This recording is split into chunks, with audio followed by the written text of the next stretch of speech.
என்னோட உறவுகளே, டக்குன்னு விஷயத்துக்கு வந்துடுறேன். நம்ம சிக்கந்தர் பையனை யாரோ அடிச்சிருக்காங்க அப்படின்னு சொல்லிட்டு வீடியோ போட்டுட்டு கத்திட்டு இருக்காரு. ஸோ ஏன் அந்த பையன் சின்ன பையன், அந்த பையன் ஏதோ தப்பு பண்ணிட்டான், விட்டுருங்க. தப்பு பண்ணி அதுக்கு தண்டனை அனுபவிச்சுட்டு வெளில வந்துட்டான். அந்த புள்ளைய போய் அடிச்சிருக்கீங்களே, அந்த புள்ள உடம்புல அப்படி என்ன இருக்குது, பார்க்கவே பாவமாக இல்லை. அதுக்குன்னு ரொம்ப இறங்கிலாம் நான் போகலை.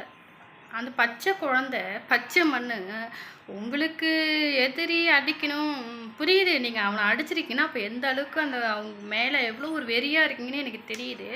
அடித்தவங்க யார் எனக்கு தெரியுது, அது அக்யூரேட்டாக என்னன்னு தெரியல. அதனால தான் சொல்கிறேன். நம்ம அக்யூரேட்டாக எதுவும் தெரிஞ்சுக்காமல் அவங்க தான் அடித்தாங்கன்ட்டு நம்ம பர்டிகுலராக சொல்லக்கூடாது.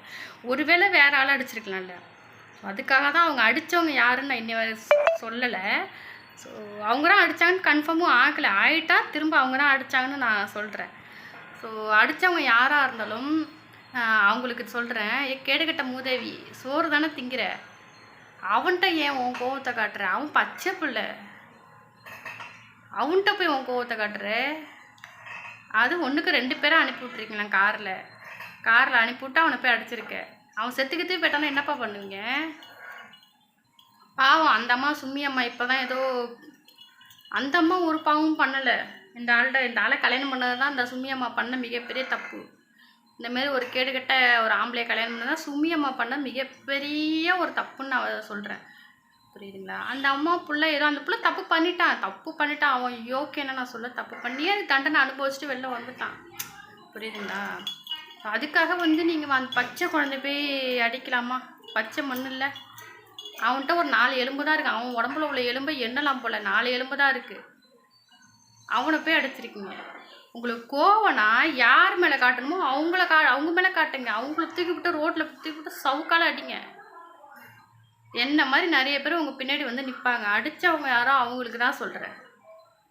புரியுதுங்களா? உங்களுக்கு கோவம் இருக்கிற மாதிரி நிறைய பேர் கோவத்தை கண்ட்ரோல் பண்ணிவிட்டு வெயிட் பண்ணிட்டு தான் இருக்காங்க.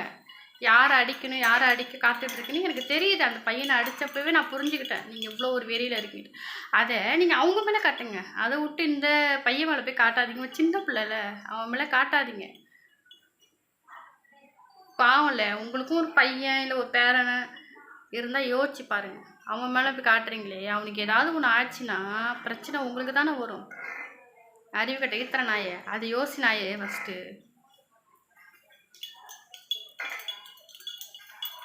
நீங்கள் கை வச்சது மாற்றி வச்சிட்டீங்க.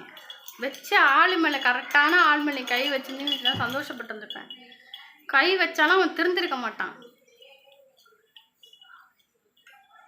அப்பயும் எனக்கு வப்பாட்டி தான் வேணும்னு ஓடி இருந்திருப்பான். அந்த ட்ராமா பண்ணுறாரே சிக்கந்தர் அங்கிள், இப்போ என்னன்னா சூர்யா விட்டுட்டு சூர்யா கூட சேர மாட்டேன்னு சொல்லிட்டாரு.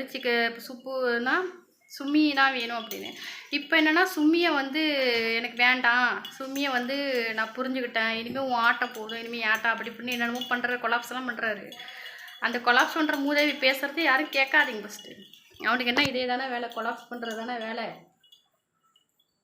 அதனால் அவன் பேச்சை தண்ணியில் விட்டுங்க. இப்போ தண்ணியில் நம்ம எழுதுனோம்னா அது அலைஞ்சிரும்ல. அந்த தண்ணியில் எழுதுனதை நம்ம கேரண்டி, இங்கே தான் இந்த தண்ணியில் தான் எழுதுன, நம்ம கேரண்டி கொடுக்க முடியாது. அதனால் சிக்கந்தர் பேசுகிறதுலாம் தண்ணியில் எழுதுனாமல் நினச்சிக்கோங்க. அதனால் அந்த பச்சை பிள்ளையை அடிக்காதீங்க, தாக்காதீங்க. அவன் கையெழுத்து போட பாண்டிச்சேரிக்கு வந்திருக்கான். அந்த பிள்ளைய மன்னிச்சு விட்டுருங்க. அந்த பிள்ளைகிட்ட போய் உங்கள் கோவத்தை காட்டாதீங்க. யார் அடித்தாலும் சரி. சப்போஸ் என் வீடியோ பார்க்குறீங்க, பார்க்க மாட்டீங்க, சப்போஸ் பார்த்துட்டீங்க அப்படின்னா ஒரு சிஸ்டராக நினச்சிக்கோங்க. ஓகேங்களா? அந்த பையனை அடிச்சது மிகப்பெரிய தப்பு தான் நான் சொல்லுவேன். பிரச்சனை உங்களுக்கு தான் வரும் கண்டிப்பாக.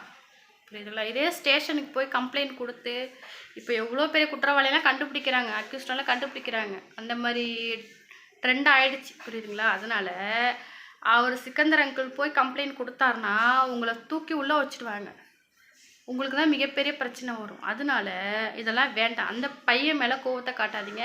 நான் வன்மையாக சொல்கிறேன், நான் வன்மையாக கண்டிக்கிறேன். அந்த பையன் மேலே நீங்கள் கையை வச்சுட்டு அந்த பையனை அடிச்சுன்னு மிகப்பெரிய ஒரு குற்றம், மன்னிக்க முடியாத குற்றம். அவன் சின்ன பிள்ளை. ஓகேங்களா? ஸோ இதெல்லாம் பண்ணாதீங்க. கோவம் இருந்ததுன்னா கோவத்தை யார் மேலே காட்டணுமோ அவங்க மேலே காட்டுங்க. இல்லை சட்டப்படி போகணுமா சட்டப்படி போங்க. அதை விட்டு இல்லீகல் ஆக்டிவிட்டிலாம் பண்ணால் கண்டிப்பாக சட்டம் சும்மா விடாது. அதை பார்த்துக்கோங்க. இவர் கம்ப்ளைண்ட் கொடுக்க போகிறேங்கிறாரு, பார்த்துக்கோங்க.